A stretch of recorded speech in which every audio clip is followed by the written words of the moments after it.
The morning sun filtered weakly through the blinds of the Whitaker home, but inside the walls there was nothing serene about the new day. Sarah Whitaker's kitchen was already a battlefield. The kettle whistled angrily on the stove while a pan of scrambled eggs went cold untouched. Lily, only 9 months old, wailed in her high chair, fists flailing as though the world had betrayed her. Caleb, 5 years old, stomped his feet against the linoleum floor, demanding a second helping of cereal Sarah hadn't yet poured. And 3-year-old Micah cried because his socks didn't match, his face streaked with tears and milk from the cup he had thrown to the ground. Sarah's hair clung damply to her forehead. She moved in tight, desperate circles from stove to high chair to sink, one hand rocking Lily's seat, the other scooping up shattered pieces of a bowl. Her breath came in short bursts. She had already been awake since 5 in the morning, and yet it felt like she had run a marathon before the clock even touched 8. On the other side of the bedroom door, Mark Whitaker pretended to sleep. His phone buzzed once, twice, and he swiped it silent without rising, rolling to his side, covering his head with the pillow. To him, the chaos beyond the door wasn't his concern. He had a long day ahead at the office, or at least that was what he always said. Sarah glanced toward the closed bedroom, her jaw tightening. She didn't have the luxury of pretending. The shift never ended for her. From the moment the children's cries pierced the house to the moment exhaustion finally collapsed her on the couch, she was on duty. She pushed aside the thought of waking Mark. It would only end in another argument, more dismissive words that cut deeper than silence. By the time she bundled the children into the minivan and pulled into the H-E-B parking lot, the Texas sun had risen higher, a scorching heat already coating the blacktop. Sarah strapped Lily into the carrier, held Micah's hand tightly, and told Caleb to keep close. Inside, the air conditioning offered relief, but the task ahead only tightened the knot in her stomach. Her cart rattled through the aisles. Diapers, formula, milk, bread, a pack of chicken thighs on sale, generic cereal, a small treat for the boys if the total allowed. Sarah checked prices twice, sometimes 3 times, her phone calculator glowing as she balanced each item against the dwindling number she knew sat in the joint account. Mark's paycheck had cleared only yesterday, over $5,000. It should have been enough to cover groceries, bills, and maybe a little left for emergencies. At the register, the children squirmed and tugged at her sleeves. Sarah swiped the debit card, her heart fluttering with the usual anxiety. The machine beeped. Declined. She tried again, her face flushing as the line behind her grew restless. Declined. The cashier gave her a polite but weary smile, the kind reserved for too many similar scenes. "Do you have another form of payment, ma'am?" Sarah's hands shook as she fumbled through her wallet. A few crumpled bills, less than $10. A credit card maxed out months ago. She felt her throat tighten. "Could you just try it again?" The third attempt ended the same way. Declined. The screen didn't lie. The account was empty. Caleb asked innocently, "Mommy, why can't we take the food?" His voice sliced through her chest. Sarah swallowed hard, blinking back tears. "Not today, sweetheart." She pulled out her phone, quickly opening the banking app, fingers trembling as she typed the passcode. The numbers glared at her. Balance, $7.43. Her eyes darted down the transaction history. Her heart stopped. The entire paycheck, every cent, had been transferred out less than 12 hours earlier. The recipient, Dolores Whitaker. Sarah's vision blurred. Around her, the world continued, the beeps of scanners, the shuffle of carts, the chatter of strangers. But to her it all fell away. Her mother-in-law. The money meant for rent, food, diapers, utilities gone. Sent straight into Dolores's account. Her body moved stiffly, as though detached from her will. With trembling hands, she began removing the items from the conveyor belt, one by one, her face burning with humiliation as she placed them back into the cart to return. Milk, bread, diapers, even the tiny box of cookies Caleb had picked out with pride. The children protested, not understanding, their voices small but piercing in the fluorescent silence of the checkout lane. A couple in line whispered, their eyes darting at Sarah with pity or judgment. She couldn't tell which. The cashier avoided eye contact, focusing instead on voiding the transaction. By the time Sarah pushed the now empty cart away from the register, her cheeks were wet, her body hollow. She clutched Lily tighter against her chest, as though holding on to something real in a moment where everything else had been ripped away. In that instant, standing in the middle of a grocery store under the indifferent hum of fluorescent lights, Sarah Whitaker felt the ground shift beneath her. What should have been a routine morning had turned into a collapse. She had nothing left in her account, 3 hungry children, and the crushing realization that her husband and his mother had decided, together, that her survival and the survival of her children were not worth protecting. And worse than the financial blow was the humiliation, the public stripping away of dignity, the sense that she had been made invisible in her own life, that her sacrifices meant nothing. As she guided the children back toward the car, the weight of it pressed in. This wasn't a mistake. This wasn't a glitch. It was deliberate. The drive back from the grocery store was suffocating. The air conditioner in the minivan blew weakly, unable to combat the Texas heat pressing against the windows. Caleb and Micah argued in the back seat over a toy truck. Lily whimpered in her car seat, and Sarah gripped the steering wheel as if it were the only anchor keeping her upright. Her mind replayed the sight of the cashier's sympathetic eyes, the number $7.43 glowing on her phone screen, the name Dolores Whitaker printed coldly in the transaction log. By the time she carried the children inside, she felt hollow. The kitchen still bore the morning's chaos. Dishes piled in the sink, toys scattered across the floor, crumbs sticking to her bare feet. She laid Lily gently in her crib and sank into a chair, her phone heavy in her hand. She couldn't avoid it any longer. Mark had to explain. She dialed, her fingers trembling. The line rang twice before his voice came through, sharp with annoyance. "Sarah, I'm at work. This better be quick." Her voice cracked despite her attempt to stay calm. "Mark, I went to HEB. The account is empty. Your entire paycheck, it's gone. What happened?" There was a pause, then a scoff. "I transferred it." Sarah's breath hitched. "To your mother? All of it? Without telling me?" "She needed it," Mark snapped, his tone dripping with impatience. "The ranch has repairs. It's falling apart. That land is our legacy, Sarah. It's more important than a cart full of groceries." Her free hand curled into a fist on the table. "Legacy? Mark, our kids need to eat. Lily needs formula. Micah needs new shoes. What kind of legacy means more than your own children?" He sighed heavily, as if she were a child throwing a tantrum. Then his words came, low and cruel. "You had those kids, you deal with it. Don't dump this on me." The silence that followed was louder than any scream. Sarah felt as though the floor had opened beneath her. Her husband, the man who had stood beside her when Caleb was born, who had promised to be her partner, was washing his hands of them as though they were a burden he never agreed to carry. "Mark," she whispered, tears slipping down her cheeks. "How can you say that? They're your children, too." But he had already grown restless with the conversation. "Look, I don't have time for this. Mom needs me right now. The ranch needs me. End of discussion." The line went dead before she could answer. Sarah sat frozen, her phone pressed against her ear long after the call ended. She wanted to scream, to throw the device against the wall, to demand he walk back through the door and face the devastation he had left behind. Instead, her body shook with quiet sobs, her tears dripping onto the kitchen table. But she wasn't finished. Not yet.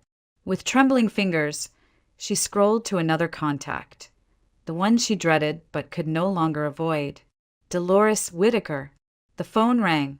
Dolores answered on the third ring, her voice smooth, smug.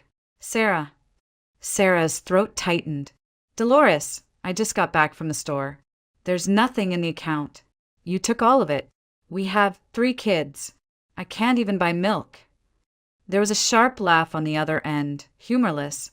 "Oh, don't be so dramatic. You'll manage. Women always do." Sarah's heart pounded. "Manage? With what? There's nothing left." Dolores cut her off, her words laced with disdain.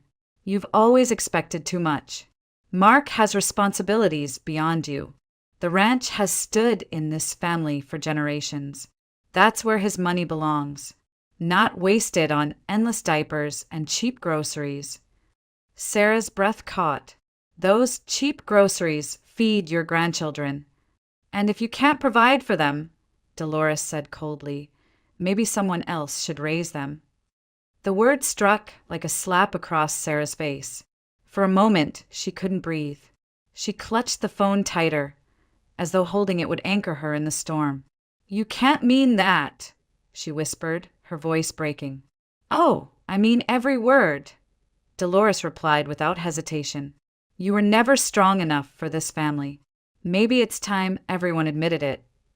Sarah's body trembled, her vision clouded with tears. She ended the call before her mother-in-law could say more, her chest heaving with a mix of despair and disbelief. She leaned forward, burying her face in her hands. The humiliation at the store had been public, but this was private cruelty, sharpened to a blade and driven straight into her chest. She thought of Caleb's innocent question, "Why can't we take the food?" She thought of Lily's cries, Micah's bare feet, the way Mark's voice had dripped with dismissal. Her tears soaked her palms. But beneath the grief something else began to stir. A spark of heat, faint but undeniable. For years she had bent, stretched, sacrificed until there was nothing left of herself but scraps. And still it was never enough. Now, as the weight of betrayal pressed down on her, another thought cut through the pain. This can't go on. Not anymore. The afternoon stretched heavy, the house quiet except for the restless sounds of children. Lily whimpered in her crib, turning her small fists against the blanket. Caleb sulked on the couch, his stomach empty and his questions unasked, sensing his mother's fragile state. Micah had finally dozed off on the floor, clutching a toy truck with sticky fingers. Sarah sat at the kitchen table, her face pale, her eyes swollen from hours of tears. The hum of the refrigerator filled the silence. She opened her wallet again, as though maybe the outcome would change, but all it revealed were a few crumpled bills and some loose coins. Maybe enough for a gallon of milk. Maybe not. Her body felt drained. Her spirit stretched beyond recognition. A knock at the door startled her. She rose slowly, her legs unsteady, and pulled it open. Standing there was Helen Brooks, her mother, holding 2 heavy grocery bags and wearing the kind of expression only a mother could wear. Equal parts worry and resolve. "Sarah," Helen said softly, her voice already breaking. She stepped inside without waiting for an invitation, setting the bags on the counter.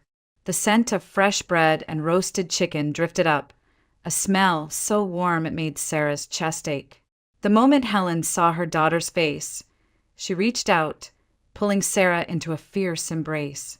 Sarah clung to her mother, her sobs muffled against Helen's shoulder. For a long moment they stood in the kitchen, the world shrinking down to the strength of a mother's arms.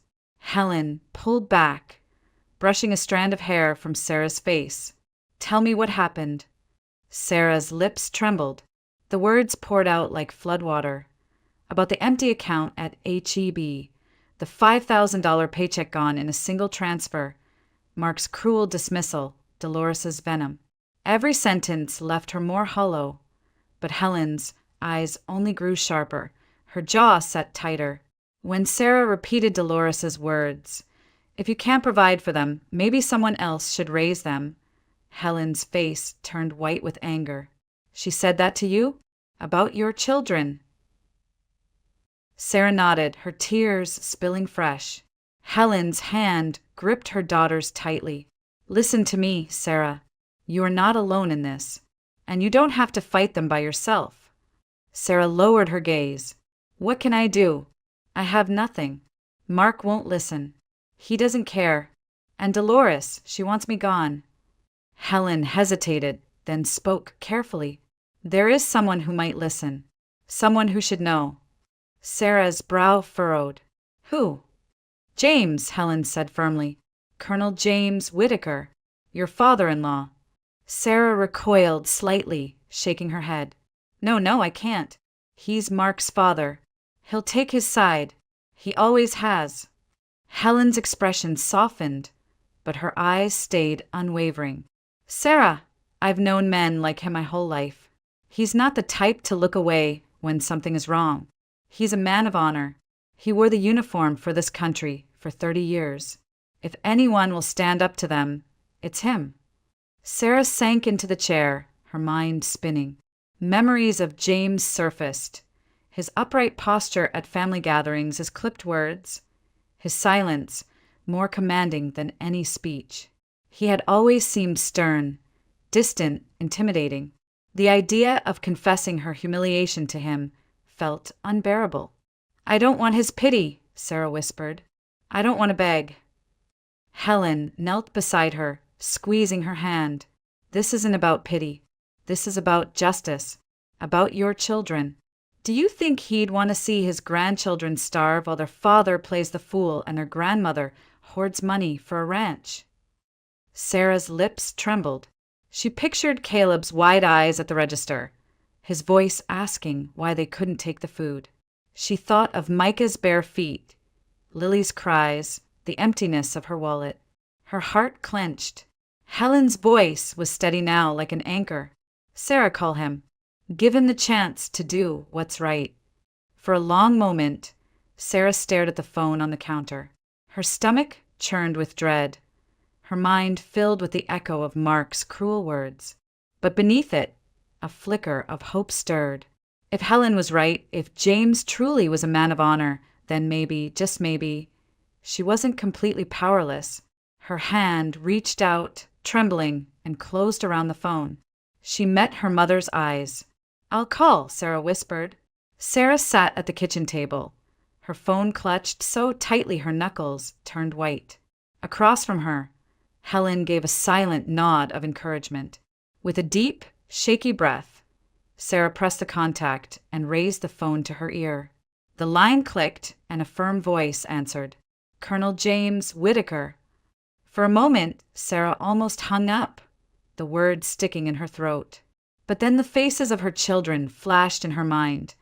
Caleb's hungry eyes, Micah's tear-streaked cheeks, Lily's cries, and she forced herself to speak. It's Sarah. I didn't know who else to call. There was a pause. Then his voice sharpened with concern. Sarah, what's wrong? The dam broke. The humiliation at the grocery store, the empty account, Mark's cruel dismissal, Dolores's venom, all of it spilled out in a rush. Her voice cracked, her sobs punctuating the story, but she pressed on, needing him to know. When she repeated Dolores's words, maybe someone else should raise them. The silence on the other end was heavy, dangerous. Finally, James spoke, each word clipped and cold. She said that? To you? Yes, Sarah whispered. And Mark, he told me. You had those kids, you deal with it. There was a sharp inhale. Then the colonel's voice dropped, like thunder rolling over an open plain. Unacceptable. I'll be there tonight. Colonel, I didn't call for money, Sarah stammered. But he cut her off. You did the right thing calling me. Those kids will never go hungry. Not on my watch. The line went dead, but his words hung in the air like a vow. Hours later, as dusk settled over Houston and cicadas sang in the trees, headlights cut across the driveway. Sarah peeked through the curtain, her heart hammering. A black pickup truck pulled in, and out stepped Colonel James Whittaker. He moved with the rigid posture of a man who had never stopped being a soldier, his uniform now replaced by pressed khakis and a starched button-down, but his presence no less commanding. When Sarah opened the door, her breath caught. He filled the threshold, his expression stern, eyes blazing with a fury not aimed at her, but at the injustice she had endured. Helen rose from the couch, nodding to him with respect. "Sir," Sarah managed, her voice barely above a whisper. "Sit down," he instructed, his tone brooking no argument. He stepped inside, setting a leather briefcase on the table with a heavy thud. "Tell me again, from the beginning." Sarah recounted everything once more, her hands trembling as she spoke. James listened intently, arms crossed, jaw tight. When she finished, silence lingered. Then he opened the briefcase, pulled out his checkbook, and wrote swiftly. He tore the check free and slid it across the table. Sarah stared down at the numbers. $10,000. I can't accept this, she stammered. His eyes locked on hers, unwavering. "This isn't charity. This is responsibility. My responsibility.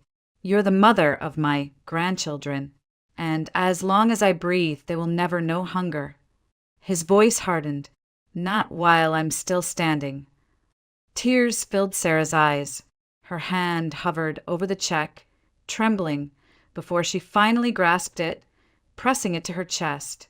"Thank you," she whispered. James rose to his full height, his shadow stretching across the room.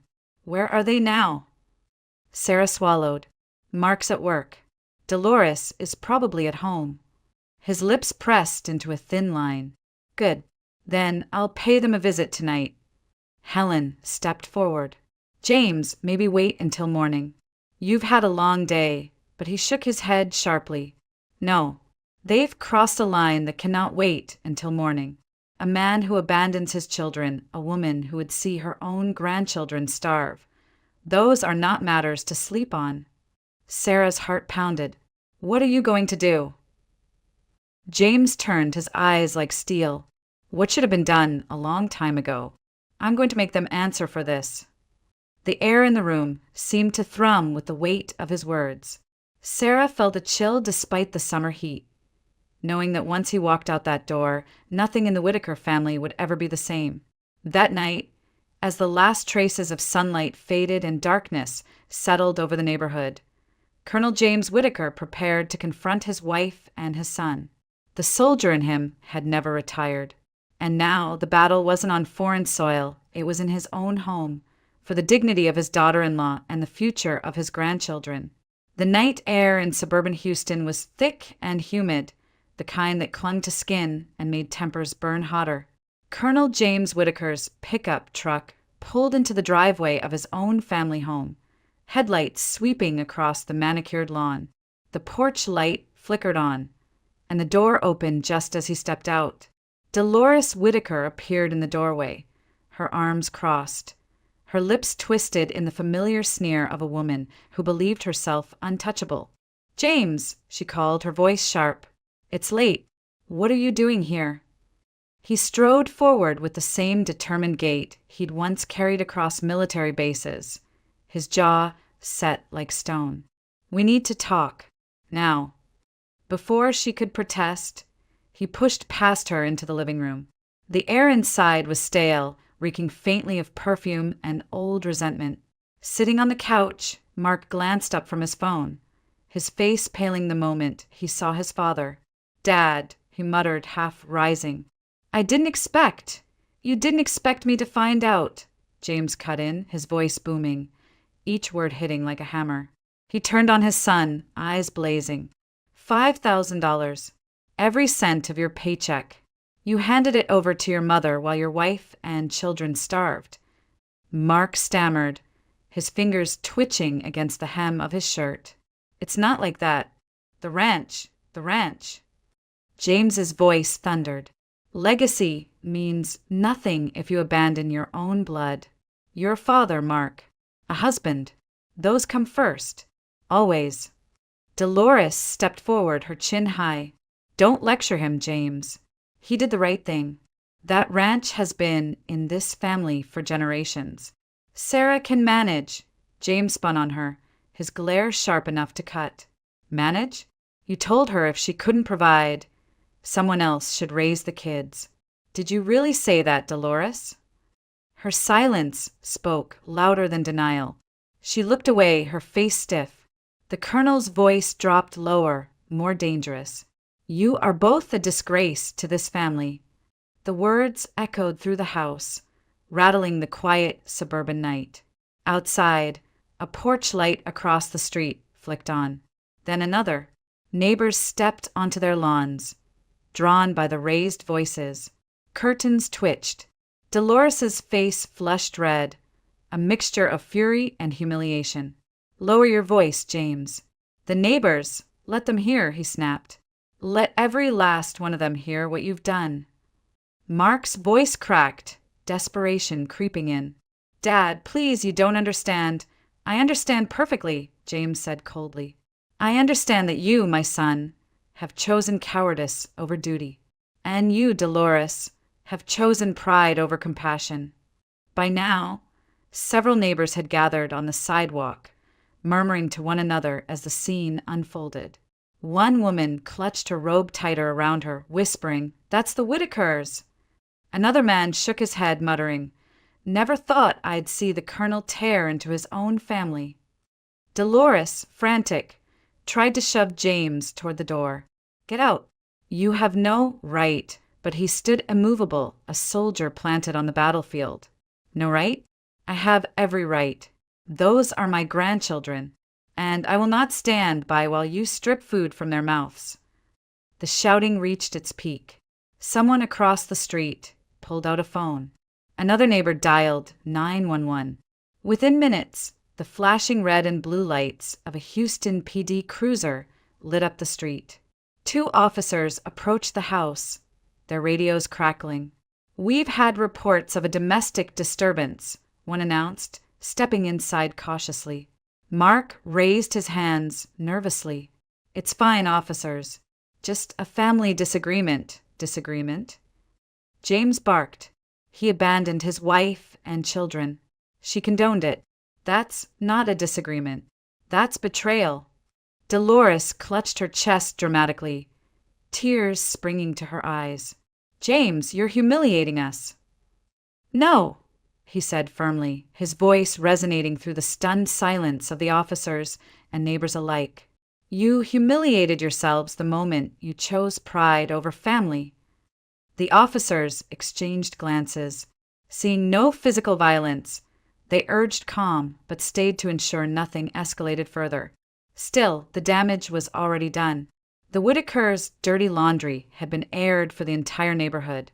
The whispers outside had grown into a chorus, judgment spreading faster than wildfire. Finally, James stepped back, his chest heaving, but his voice steady. "This isn't over. You'll answer for this. Both of you." He turned, brushing past the officers, his footsteps heavy but unwavering as he strode back to his truck.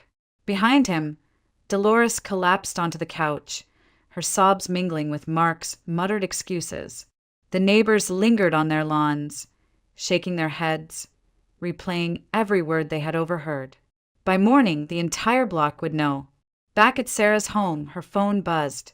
She picked it up, her hands trembling. On the other end, Helen's voice carried a mixture of awe and disbelief. "You won't believe what just happened," Helen said, breathless. "Your father-in-law, he stood in the middle of that house and told them both they were a disgrace. The whole neighborhood heard it. Even the police showed up." Sarah pressed a hand to her mouth, her eyes filling with tears. For the first time in days, the weight on her chest felt lighter.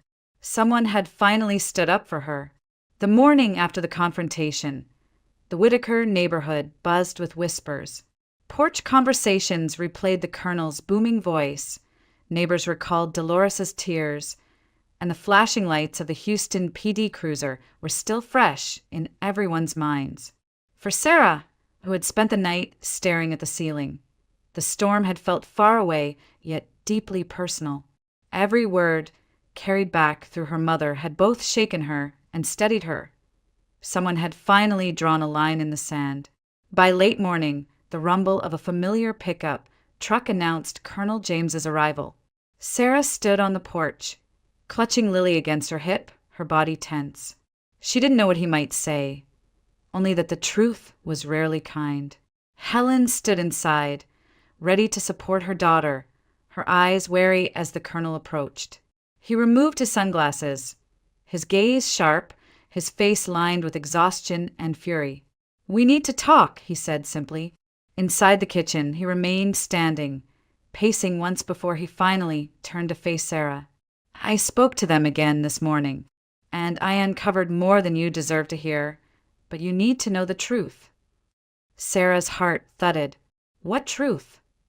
James's jaw tightened. He paused, steadying himself, then spoke with deliberate weight. "Mark has been unfaithful. There's a woman at his company, young, ambitious. He's been seeing her for months." The words landed like blows. Sarah staggered back, gripping the edge of the counter, her breath catching. "No, no, that can't be!" Helen reached for her, steadying her trembling hands. But James pressed on, his voice relentless. "Dolores knows. She not only knows, she approves. She believes this girl is better stock, more suitable for her precious legacy. She encouraged Mark to walk away from you and the children." Sarah's vision blurred with tears. Betrayal clawed at her chest, deeper than she had imagined. She had suspected negligence, selfishness, but to hear that her husband and his own mother had plotted together to replace her, it hollowed her out. "There were never any ranch repairs," James continued, his voice like iron. "That money, every cent, was funneled to cover dinners, gifts, weekends hidden away. Dolores told me with her own mouth she'd rather see Mark with someone else than tied to you." Sarah shook her head, covering her mouth, a sob tearing loose. Helen wrapped her arms around her daughter, fury in her eyes, but the colonel's words did not stop. "I can't undo what they've done, but I can damn well make sure they never destroy you further." He pulled a folder from his briefcase and laid it on the table. Inside were crisp legal papers, a deed stamped with signatures and seals. "This house," he said firmly, "is yours, effective immediately. I've signed it over. From now on, no one, not Mark, not Dolores, has a claim here. It belongs to you and the children." Sarah stared at the papers, the letters blurring through her tears. "Why? Why would you do this for me?" James's voice softened, though the steel never left his tone. "Because I have watched for 30 years as pride consumed my wife and poisoned my son. Last night, I realized it had gone too far. This family name, this so-called legacy, it means nothing if it's built on cruelty. I will not stand for it any longer." He straightened, his shoulders squared. "I'm filing for divorce. 30 years of marriage gone. I don't care. Dolores made her choice when she sided with betrayal over decency. I will not share a roof with someone who could look her grandchildren in the eye and wish them gone." The words hung heavy in the room, final and irrevocable. Helen blinked, startled, then slowly nodded in respect. Sarah covered her face with her hands, her sobs breaking through the silence. Yet beneath the grief was a strange, flickering light relief. Safety, vindication. James stepped closer, his presence towering but protective. "Sarah, you are not alone anymore. You will raise those children in a home that is yours. And if Mark dares to challenge you, he will have to face me first." Her voice cracked through tears. "I don't even know what to say." "Say nothing," he replied. "Take care of those kids. That's all I ask." He placed a hand briefly on her shoulder, steady and sure, then gathered his papers. "From this day forward, Dolores and Mark's power over you is finished." As the door closed behind him, Sarah collapsed into her mother's arms. Her heart still ached, the betrayal still burned, but the ground beneath her feet had shifted. For the first time in years, she felt the faint outline of something she thought she had lost forever: solidarity, justice, a chance to rebuild. And though tears blurred her vision, she saw clearly what had just happened. The man she had feared most in the Whittaker family had become her fiercest defender. The storm came 2 nights later. Sarah had just put Lily down when the pounding began, fist slamming against the front door, rattling the frame. Caleb and Micah bolted upright from the couch, their eyes wide with fear. "Sarah, open this damn door." Mark's voice thundered from outside, thick with rage. "This is my house." Sarah's chest tightened, but she forced her breath to steady. She walked to the entryway, her bare feet whispering across the hardwood floor. Through the glass pane she saw him, disheveled, his tie hanging loose, his face red, his fist raised again. Neighbors' porch lights were flicking on up and down the street, shadows gathering on lawns. She opened the door just enough to stand in the frame, her hand gripping the deed papers she had placed on the hall table hours before, almost as if she had known this moment would come. Mark shoved against the door, but she held her ground. "Get out of my way, Sarah," he growled. "I'm coming inside." "This isn't your house anymore," she said evenly, her voice calm in a way that surprised even her. She held up the papers, the official stamp visible even in the dim porch light. "It's mine. The deed is in my name now. You have no claim here." Mark blinked, the words hitting him like bullets. He lunged forward, trying to grab the papers, but Sarah pulled back, her voice sharp. "Don't touch me." By then, neighbors had gathered at the edges of their driveways, murmuring, watching the scene unfold. Someone whispered, "That's the Whitakers again," and another raised a phone recording. Mark's fury boiled over. "You think you can take everything from me? You and my father both? This is my family, my house, my life." His voice cracked, desperation bleeding into the anger. Sarah stood taller, her hands no longer trembling. "You abandoned this family the moment you chose your pride and your mother over your children. You don't get to come back and play the victim now." The shouting drew headlights, another call to Houston PD. Within minutes, the blue and red lights painted the street again, officers stepping out of their cruiser. "Sir, step back from the door," one officer ordered, his hand resting on his belt. Mark spun around, his voice rising. "This is my home. She's locking me out of my own home." Sarah stepped forward, the deed held high, her voice steady. "Officers, this property is legally in my name. He has no right to be here." The officer took the papers, scanning them quickly, then looked at Mark. "Sir, you need to leave. If you refuse, we'll have to escort you off the premises." Mark's chest heaved, his fists clenching at his sides. For a moment, it seemed he might fight, but the weight of the flashing lights, the neighbor's eyes, and the officer's steady stance broke him. His shoulders slumped, his anger collapsing into something almost pitiful. "This isn't over," he muttered, but even he didn't seem to believe it. The officers guided him down the steps, his figure shrinking under the harsh glow of the patrol car. Sarah closed the door behind them, her body trembling, but her spirit strangely calm. She leaned against the wood, listening to the muffled voices outside, the sound of the cruiser pulling away. For the first time, the house felt like hers, truly hers. Days later, she walked into the Harris County Family Court with Helen at her side.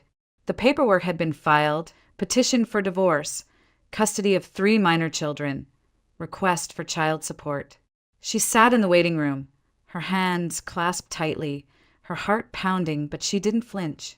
The hearings were mercifully swift. Mark had no credible defense, no argument strong enough to counter the evidence. His abandonment, the bank transfers, even testimonies from neighbors who had witnessed his outbursts. The judge's words were clear, final. Custody of the children is awarded to the mother, Sarah Whitaker. The father, Mark Whitaker, will pay child support as determined by Texas Family Code. The gavel struck, and with it, the last thread tying Sarah to the man who had betrayed her began to fray. Walking out of the courthouse, sunlight spilling over the steps, Sarah felt a mix of pain and relief. The wound of betrayal was still raw, but the air tasted freer. For years, she had lived under the weight of Mark's indifference and Dolores' scorn. Now, the law itself had severed that hold. That night, as she tucked Caleb and Micah into bed and rocked Lily in her arms, Sarah lingered by the doorway, watching them breathe softly in the dim glow of the nightlight. The ache of what had been lost still pressed against her chest, but alongside it was something new: resolve. The door behind her had closed, and though it had closed on years of sacrifice and heartbreak, it had also closed on betrayal, humiliation, and fear. Ahead, for the first time, stretched the possibility of a life she could claim as her own. The weeks that followed moved slowly, but with each passing day, the Whittaker home began to feel lighter. The air that had once been thick with dread now carried the sound of children's laughter. Sarah took careful steps toward rebuilding, creating routines that brought stability. Morning walks to the park with Lily in her stroller, afternoons helping Caleb with kindergarten worksheets, evenings spent coaxing Micah into bed with a story and a kiss. Bills were still tight, but the panic had faded. With the deed in her name and child support enforced by the court, Sarah could finally plan without fear that everything would be ripped away overnight.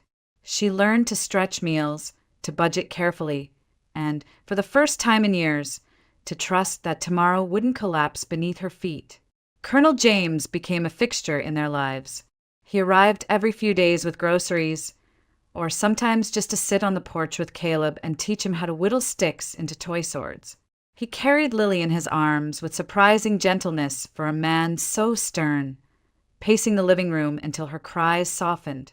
Micah followed him everywhere, proudly declaring, "Grandpa's my hero." The children thrived under his steady presence, and Sarah found herself watching him with gratitude that words could barely hold. The man she once feared as distant and unyielding had revealed himself as the fiercest protector her children could have. Helen, too, was ever present.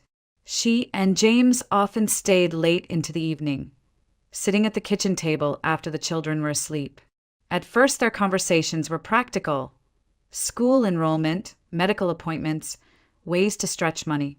But slowly the tone shifted. Their voices softened, laughter slipped in, and the shadows of old wounds gave way to something warmer. Sarah noticed at first when she saw the way James's eyes lingered on her mother as she poured coffee, or the way Helen's smile carried a lightness when James teased her about her stubborn streak. The bond grew in quiet increments, unspoken but undeniable. Months later, under the wide Texas sky, Sarah stood in a modest chapel as her mother and Colonel James exchanged vows. The ceremony was simple: no grandeur, no audience beyond a few close friends and the children. Yet it radiated a warmth that filled the room more than chandeliers ever could. Helen wore a pale blue dress, her hand trembling slightly as she slid the ring onto James's finger. He, in turn, looked at her with the same solemn respect he had carried in uniform, but with a tenderness that softened the lines of his face. Caleb and Micah fidgeted in their small suits, while Lily gurgled happily in Sarah's arms, unaware of the moment, but part of it all the same. As the minister declared them husband and wife, James leaned forward and kissed Helen with the dignity of a man who had found a second chance. The applause was gentle but heartfelt, and Sarah felt her throat tighten. What had begun as betrayal and ruin had led, somehow, to this: a family reassembled, stronger in its new shape than it had ever been before. That night, the house rang with celebration. James lifted Caleb onto his shoulders. Micah tugged at his mother's dress, begging for another piece of cake, and Helen rocked Lily by the window, humming softly. Sarah stood back, watching the scene unfold, a smile breaking through her tears. For so long she had believed she had lost everything: her husband's betrayal, her mother-in-law's cruelty, the humiliation of standing helpless in a grocery store aisle. It had all felt like the end. But now, surrounded by laughter and love, she realized it had been a beginning. The pain hadn't disappeared, but it no longer defined her. In its place grew resilience, a fierce determination to build something better. And she had not built it alone. She had her mother, her children, and, against all odds, her father-in-law who had chosen decency over pride. Later, as dusk settled and the children played barefoot in the grass, Sarah stepped onto the porch. She folded her arms, leaning against the railing, watching Caleb chase fireflies while Micah squealed with delight. Lily clapped her tiny hands, the golden light catching in her hair. A breeze rustled through the trees, warm and steady, carrying with it the faint sound of Helen's laughter from inside the house. James's deep voice followed, grounding, protective. For the first time in what felt like forever, Sarah allowed herself to breathe deeply, without fear of what the next day might bring. She smiled, her heart full. Everything had been broken, but from those broken pieces a new family had formed. One not bound by pride or control, but by love and resolve. And as the evening darkened into night, Sarah knew with certainty. The future, though unwritten, was bright. I stood before the mirror in the bridal salon, hardly recognizing the woman staring back at me. The white lace bodice clung perfectly to my frame. The long train spilled across the polished floor like a river of snow, and for a fleeting moment I felt like the princess I had once dreamed of being. My mother's reflection appeared behind me, her hands warm as she adjusted the veil. "Claire, you look exactly the way you imagined when you were little," she whispered. Her voice carried both pride and the faint tremor of a woman about to give her daughter away. I smiled, remembering myself at 10 years old, draping old curtains over my shoulders and declaring that one day I would marry a prince. Back then it was just a fantasy, a fairy tale I told myself at sleepovers. Now, standing there in that gown, I wanted to believe Jacob Whitfield was that prince. For 3 years he had been steady, attentive, every bit the man my parents admired. He never missed a holiday dinner, always brought flowers, always shook my father's hand with confidence. To them, he was the perfect match. To me, he was the man who had promised to make me the happiest woman alive. As the seamstress pinned the final hem, my mother clasped my hands. "Tomorrow you'll be the most beautiful bride in Savannah," she said. Her eyes glistened as though she saw not just the dress, but the years of hope she had poured into me.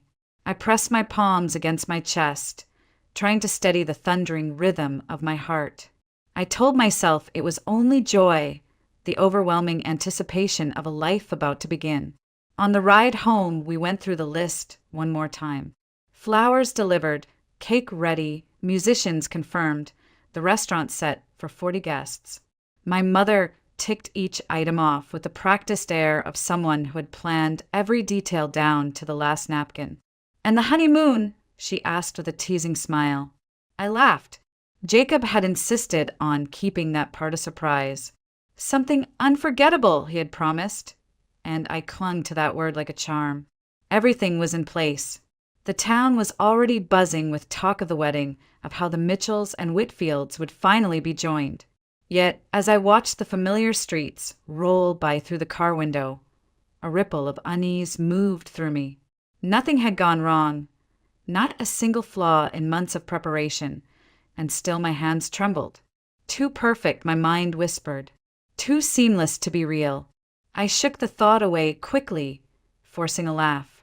"All brides get nervous," I told myself out loud, ignoring the cold flicker that had settled deep in my chest. Tomorrow was supposed to be the happiest day of my life, and I wanted so desperately to believe it would be. Back at home, I carefully hung the gown in my closet, letting the soft silk brush against my fingers one last time before I closed the door. Tomorrow, that dress would carry me to the altar. My mother was in my room, folding linens into the cedar chest that had been set aside for me since childhood. "Claire," she said gently, "are you truly ready for married life?" I laughed a little too quickly. "Mom, Jacob and I have talked about everything. He wants children and so do I. We'll live in his apartment until we can buy a bigger place. It will all work out." She nodded, pleased, and then reminded me of what my father had prepared. The downtown condo already signed over in my name. The new car waiting in the driveway. The savings set aside to help us start. It was the kind of dowry every family in Savannah whispered about, and I knew she mentioned it with pride. But hearing it out loud made something twist inside me. "Mom, I don't care about any of that," I said, sitting down on the edge of the bed. "What matters is that Jacob and I love each other." The words came easily, but as soon as they left my mouth, a shadow of doubt slipped in. I remembered those moments over the past year that hadn't made sense. The times he didn't answer my calls until hours later, claiming he was busy. The quick way he'd slide his phone back into his pocket whenever I walked into the room. The late nights with friends, always the same excuse. And then there was the way he said, "I love you." Or rather, the way he never said it first. Always in response, never as an offering. Instead, he'd grin and call me sunshine, as if pet names could replace real words. I shook my head at the memory, chiding myself for inventing problems where none existed. After all, he had proposed, hadn't he? He had planned this wedding. He was going to stand with me tomorrow in front of God and everyone we knew. Still, that nervous flutter wouldn't let go of my chest. I tried to tell myself it was normal, that every bride doubted a little the night before. Maybe the trembling hands, the sleepless thoughts, the cold ache in my stomach were all part of the ritual. The phone rang, breaking my spiral. I grabbed it quickly. "Hello." "Hey, sunshine." Jacob's voice was warm, calm, everything I needed to hear. "How's my bride-to-be? Did you like the dress?" I closed my eyes, letting the sound of him wash over me. "It's perfect. I can't wait for tomorrow." "And I can't wait to make you my wife," he said softly. "Forever, Claire. We'll have forever." I smiled into the dark, clutching the phone as if it could anchor me. For tonight, his words were enough to quiet the storm, at least for a little while. I couldn't sit still after our call. Jacob's voice had sounded so tender, so reassuring, that I wanted nothing more than to see him, to share the joy swelling in me. "Just half an hour," I told my mother as I slipped on a light coat. The evening air in Savannah was soft and fragrant, laced with honeysuckle and the faint salt of the nearby marsh. My heels clicked against the pavement as I cut through the familiar park. Neighbors called out blessings for tomorrow, and I waved, smiling like the luckiest woman alive. His building came into view, the brick still fresh from recent painting, the sleepy cat curled in the windowsill downstairs. I climbed the steps 2 at a time, heart racing not from nerves but anticipation. I lifted my hand to knock when Jacob's voice floated through the thin wooden door. "Mom, stop worrying. Everything will be fine." I froze. His tone was calm, confident, the way he spoke when convincing a client. His mother's voice answered, quivering. "Jacob, are you sure about this?" "About Claire." I waited for his immediate protest, his declaration of love. Instead, he chuckled, low and careless. "I've told you 100 times. Claire is like a sister to me. I've gotten used to her over the years. She's a sweet girl." The word sliced through me. Sister. My chest tightened, but I stayed rooted to the spot, desperate for him to correct himself. "But do you love her?" his mother pressed. Jacob laughed outright, a sound that made my blood run cold. "Love, Mom, is for storybooks. In real life, you have to use your head. You've seen what her parents are giving us, the downtown condo, the car, the money. And her father's connections at City Hall? Priceless. This marriage is security, not romance." The world tilted beneath me. The banister dug into my palm as I gripped it for balance. Every tender smile, every whispered promise, every time he'd brush my hair from my face, it all cracked like cheap glass. His father's voice joined in, steady and approving. "She'll make a good wife. Polite, respectable, from the right family. You're making the right choice." Jacob's next words shattered what little strength I had left. "Besides, Samantha Brooks is back in town. Remember her? We were happy together once. With her, I can have passion. With Claire, I get stability. Best of both worlds." Samantha. The name roared in my ears. I remembered her vaguely. Dark hair, older than us, the kind of girl who turned heads in high school. She had been gone for years, and now she was back, sliding seamlessly into the space where my heart had once belonged. Jacob's voice lowered, intimate, but still clear through the door. "I'm meeting her tomorrow morning before the ceremony, just to settle things between us." That was enough. My body moved before my mind could catch up, heels clicking too loud as I fled down the stairwell. My vision blurred with tears, my breath coming in shallow gasps. 3 years of believing. 3 years of building dreams on sand. Sister, Dari, Samantha. The words hammered against my skull. By the time I stumbled into the cool night air, the truth had rooted deep inside me. Jacob hadn't loved me at all. Every moment we'd shared had been nothing but a calculated act. And my fairy tale had just ended at his doorstep. I don't remember how I made it back across town. 1 minute I was standing outside Jacob's door with my heart in shreds. The next I was stumbling into my bedroom, the glow of my wedding gown spilling from the half-open closet like a cruel reminder of what tomorrow was supposed to be. My mother asked if I was all right, her voice warm and concerned. I forced a smile, muttered something about being tired, and slipped past her before she could see my trembling hands. The house was quiet, but inside me chaos reigned. I lay on my bed, staring at the ceiling as every moment of the last 3 years replayed in brutal clarity. The way Jacob had taken me to meet his parents far too quickly. Had it been romance or strategy? The questions he'd asked about my father's work, his thinly veiled curiosity about the apartment deed, the savings account, the car. The way he'd avoided saying, "I love you" first, letting me feed him the words, and echoing them back with a smile that, in hindsight, felt rehearsed. How had I been so blind? I had built castles out of sand, convinced myself they were made of stone. For hours, I lay there, caught between two unbearable choices. I could keep silent, marry him, and preserve my family's honor. The guests would smile, the photographs would hang on our walls, my parents would hold their heads high in Savannah society. But I would know. I would wake each morning beside a man who calculated my worth like a ledger, who whispered passion to another woman while telling me I was like a sister. The alternative was worse in its own way, walking away, breaking my parents' hearts, ruining months of preparation, shaming the Mitchell name before the entire town. My mother's proud smile in the bridal salon, my father's meticulous plans, it would all collapse because of me. Near midnight, I dragged myself to the mirror. The woman staring back was pale, eyes swollen, lips trembling. I looked less like a bride and more like a ghost. And yet, behind the ruin, something flickered. A stubborn spark that whispered I was worth more than a bargain struck in the dark. By 4 a.m, I could no longer lie still. I opened the closet, touched the wedding dress one last time, then turned away.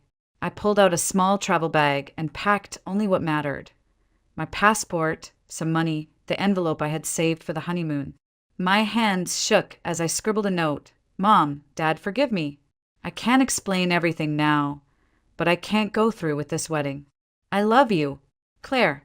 As dawn broke, I placed the note on my pillow and stood for a long moment in the doorway of my childhood room.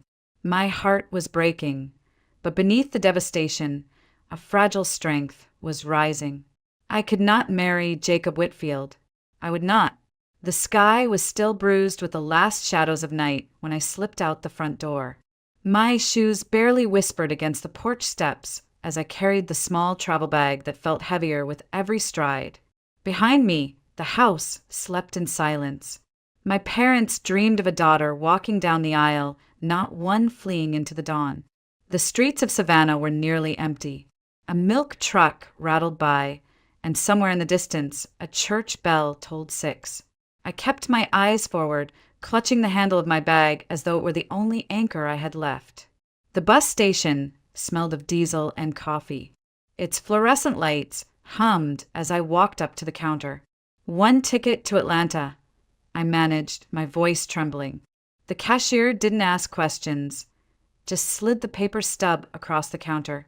Departure, 8 a.m., 2 hours. Enough time for Jacob to meet Samantha at their old spot. Enough time for my parents to discover the note on my pillow. My stomach turned at the thought. I stepped outside, searching for a quiet corner. My hands shook as I pulled out my phone and dialed Hannah. She answered groggily, her voice thick with sleep. Claire? What on earth? There's no wedding, I cut in. Hannah, please listen. Tell my parents I'm safe, but I can't marry Jacob. There was a stunned pause. Claire, what are you talking about? Did something happen? I can't explain right now. Just make sure they know I'm alive. My throat tightened. I'm sorry. I have to go. I hung up before her questions could pin me down. The guilt came in waves, my mother's tears, my father's fury, the shame they would feel when guests arrived to an empty altar. My whole life they had given me everything, and this was how I repaid them. By running. By destroying the day they had so carefully built. Yet another voice rose inside me, firmer, stronger. How could I stay? How could I vow forever to a man who loved someone else, who saw me only as a transaction? To marry Jacob would have been the greater betrayal, not just of myself, but of the family who raised me to value honesty. When the bus doors finally opened, I climbed aboard, my chest tight with fear. The seats smelled faintly of vinyl and dust. I slid into one by the window and pressed my forehead to the glass. As Savannah rolled away, my reflection stared back, a runaway bride with no plan beyond the next mile. I was terrified of poverty, of loneliness, of being swallowed by a city that didn't know my name. But beneath the fear was something sturdier, almost defiant. I had chosen truth over deception. Whatever waited for me in Atlanta, at least it would be real. The bus rumbled north, each mile carrying me farther from the life I'd known. I pressed my forehead against the glass, watching the low country fade into pine forests.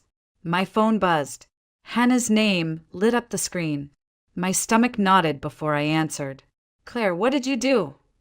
Her voice was frantic, low as if she had ducked into a hallway to keep from being overheard. Your parents found the note at 7 this morning.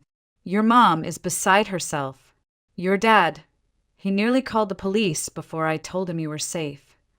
I swallowed hard, unable to picture their faces without a stab of guilt. Hannah, I couldn't marry him. I know, but the guests are arriving, Claire. They're all dressed, gifts in hand, waiting at the restaurant. Jacob's there too. He's telling everyone you're sick, but, she hesitated, people are whispering. The neighbors are saying you ran away. The words struck like a hammer. Ran away. That was exactly what I had done. In Savannah, news traveled faster than wildfire. By sunset, the entire town would know. Hannah's voice cracked. Your mother was crying so hard she couldn't finish a sentence. And your dad, he kept pacing, saying she wouldn't do this without a reason. Jacob looked pale as a ghost, Claire. He tried to laugh it off, but no one believed him. I closed my eyes, letting her words paint the scene I would never see. The table set with flowers and china, the musicians waiting with instruments in hand, 40 guests shifting uncomfortably in their seats. My parents forced to stand in front of them with nothing but a crumpled note. And Jacob, cornered by whispers, his perfect reputation slipping away as neighbors leaned close to trade theories. What are they saying about me? I asked quietly. That you got cold feet. That maybe you realize something. Some even say Jacob wasn't as perfect as he seemed. Hannah exhaled sharply. Claire, this is going to be the scandal of the year. I almost laughed, though the sound caught in my throat. Then let it be. Better a scandal than a lie. The bus hissed to a stop in Atlanta, and the driver called out the station name. I gathered my bag with shaking hands. The city loomed outside, vast and unfamiliar, humming with a life that didn't know me or my story. By afternoon, while Savannah feasted on gossip, I was handing cash to a landlady in a faded bathrobe for a tiny rented room on the edge of town. A single bed, a cracked dresser, and a window overlooking a crooked oak tree. It was nothing like the life I had been promised, but it was mine, and it was honest. The first night in Atlanta passed in a blur of exhaustion and nerves. I lay on the narrow bed of my rented room, staring at the cracked ceiling, listening to the muffled hum of traffic outside. By morning, the reality hit me. I had no plan, no connections, no safety net. The only work I'd ever done was in my father's office, answering phones, filing documents, a job handed to me because of his position. Out here, none of that mattered. I forced myself into the streets with a borrowed newspaper tucked under my arm, circling classifieds like someone who knew what she was doing. But every posting seemed to require experience I didn't have. My savings, meant for honeymoon, suddenly looked like a fragile lifeline that could vanish in weeks. An internet cafe caught my eye, its windows fogged from the heat of old computers. Inside, a college kid with headphones showed me how to search job sites and fill out applications. My fingers hovered awkwardly over the keyboard as I tried to craft a resume that sounded more substantial than it was. 3 years of administrative assistant under my father's name. Would anyone in this city take that seriously? I sent out resume after resume, heart pounding with each click of the mouse. By the 10th, my palms were slick with sweat. I felt like an imposter wearing borrowed clothes, a child pretending to be an adult. 2 days later, the phone in my tiny room rang. A woman's brisk voice introduced herself from a marketing firm downtown. "We received your application. Can you come in tomorrow for an interview?" My breath caught. Yes, of course. The next morning, I stood in front of a glass building that seemed to scrape the sky. My knees nearly gave out as I crossed the lobby, clutching the strap of my borrowed handbag. In the mirrored elevator, I caught sight of myself. Neatly pressed blouse, hair pulled into a careful bun, makeup hiding the shadows under my eyes. I looked the part, but inside, terror clawed at me. The interview room was sleek, intimidating. Across the table sat a woman in a navy suit, her pen poised above a notepad. "Tell me about your experience." My throat dried. I spoke about handling clients, about organizing schedules, half true, half stretched.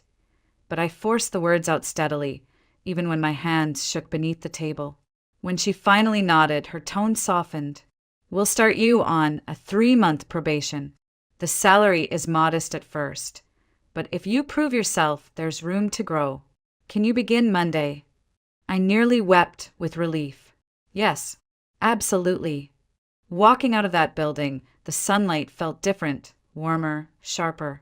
It wasn't triumph, not yet, but it was a start, my first fragile victory. And for the first time since I'd left Savannah, I believed I might actually survive here. 3 months passed in a blur of work and exhaustion. I stumbled through the early weeks of my probation, terrified each mistake would expose me as a fraud. But little by little, the fear ebbed. By the end of the 3rd month, my supervisor shook my hand and said, "Welcome to the team." It was the first time in years I felt like I had earned something on my own. That fragile sense of stability shattered the morning Jacob appeared. I had just settled into my small office cubicle when the receptionist buzzed. "There's a man here asking for you." I stepped into the hallway and froze. Jacob stood there in a pressed suit, thinner than I remembered, with a bouquet of white roses, my favorite. His eyes searched mine, uncertain, almost desperate. "Claire," he said softly, as though we were alone in a church instead of a bustling office building. "I had to see you." The air left my lungs. For a moment, I was back at his door in Savannah, listening to the laughter that had gutted me. But I straightened my spine. "How did you find me?" "Your father," he admitted. "It took weeks, but he finally told me. Please, just hear me out." We ended up in a quiet conference room. He placed the flowers between us like a peace offering. "I was a fool," he began. "I said things I didn't mean. I thought marriage was about stability, but when you left, I realized what I lost. I love you, Claire. Truly." I felt my jaw tighten. "Stop. I heard every word you said that night, every single one. I heard you laugh when your mother asked if you loved me. I heard you promise Samantha that you'd meet her on the morning of our wedding." His face went pale. You heard that?" "Yes. And the call. You told her you loved her while you were planning a life with me." My voice was steady now, steel beneath the hurt. So don't stand here and tell me you suddenly love me now that I've walked away. He leaned forward, desperation leaking into his voice. I was wrong. I thought I could have both. But I swear losing you showed me the truth. I want only you. I shook my head slowly. No, Jacob. You didn't lose me because you made a mistake. You lost me because you never saw me as more than a convenient purchase. And I deserve more than that. Silence stretched, broken only by the hum of the air conditioner. For the first time, I saw him not as the man who had betrayed me, but as someone small, powerless against the choices he'd made. Later that week, I shared coffee with Roman, a colleague from the marketing team. He didn't bring flowers or grand speeches. He asked how my presentation had gone, listened when I vented about deadlines, and laughed at my nervous jokes. There were no masks with him, no hidden motives. Just honesty. Walking back to the office beside him, I realized Jacob no longer had power over me. The past had knocked at my door, and I had finally closed it. A year passed before I set foot in Savannah again. My mother's birthday drew me home, and though the thought of returning filled me with unease, I knew it was time. Atlanta had become my world. Work, friends, a modest but comfortable apartment. But Savannah was still where I belonged to two people who loved me more than anyone. When the train pulled into the station, I spotted my parents waiting. My mother cried when she saw me, clutching me as though I might vanish again. My father held me longer than usual, his silence speaking volumes. They had forgiven me, though scars lingered. That weekend, relatives gathered for a small celebration. Old neighbors eyed me with a mix of curiosity and something else, respect maybe for the way I had carved out a life after the scandal. Their whispers no longer stung. I had survived them. It was in a quiet cafe the next day that I saw him. Jacob. He stood by the counter, holding hands with Samantha Brooks. A wedding ring gleamed on her finger. They looked settled, comfortable, even happy in the way couples sometimes are when they've finally gotten what they wanted. He noticed me first. For a moment, tension flickered in his eyes, but then he managed a polite smile. Claire, he said softly. Samantha's gaze sharpened, protective. I nodded, calm. Jacob. Samantha. My voice surprised me with its steadiness. There was an awkward pause before he introduced her as his wife. She extended her hand, and I took it. Congratulations, I said. I truly hope you're happy. The words weren't forced. To my surprise, I meant them. The bitterness I once carried had dissolved into something else. Acceptance. What happened between us was finished. A closed chapter that no longer dictated my future. As we parted ways, I walked out into the Savannah sun and felt lighter than I had in years. Seeing him didn't ignite rage or longing. It simply confirmed what I already knew. I had let go. That evening, sitting at my parents' kitchen table with the smell of my mother's peach cobbler drifting through the air, I reflected on the woman I had become. I wasn't the naive girl who once measured her worth by a man's attention. I was someone who had rebuilt herself from nothing, who had chosen truth over comfort, integrity over illusion. Back in Atlanta, my life with Roman unfolded slowly. He never rushed me, never demanded promises I wasn't ready to make. We shared dinners after work, long conversations about our pasts, even comfortable silences. His honesty was his greatest gift, and it built a foundation steadier than any dowry or social standing. As the train carried me back to Atlanta after the visit, I looked out the window at the receding fields and knew I had finally found peace. Savannah was part of my story, but it no longer defined me. The future was mine to write, and for the first time I trusted myself to write it well. The train slid into Atlanta just as the evening sun turned the skyline gold. From my seat by the window, I watched the glass towers shimmer like beacons, calling me back to the life I had built here. When I stepped onto the platform, I felt something I hadn't expected: relief. Not just for returning to a familiar place, but for knowing that this city, once so foreign and terrifying, was now home. Walking through the crowded station, I thought about the girl who had fled Savannah a year ago, trembling, clutching a single bag, convinced she was destroying everything her parents had given her. That girl had believed she was a coward, a runaway. But standing here now, steady on my own 2 feet, I understood the truth. She wasn't running from responsibility. She was running toward freedom. At my apartment, the key turned easily in the lock. The small living room, the second-hand couch, the kitchen that smelled faintly of coffee grounds. It all carried the weight of my effort, my choices. For the first time in my life, everything around me was mine not because of family connections or dowries, but because I had earned it.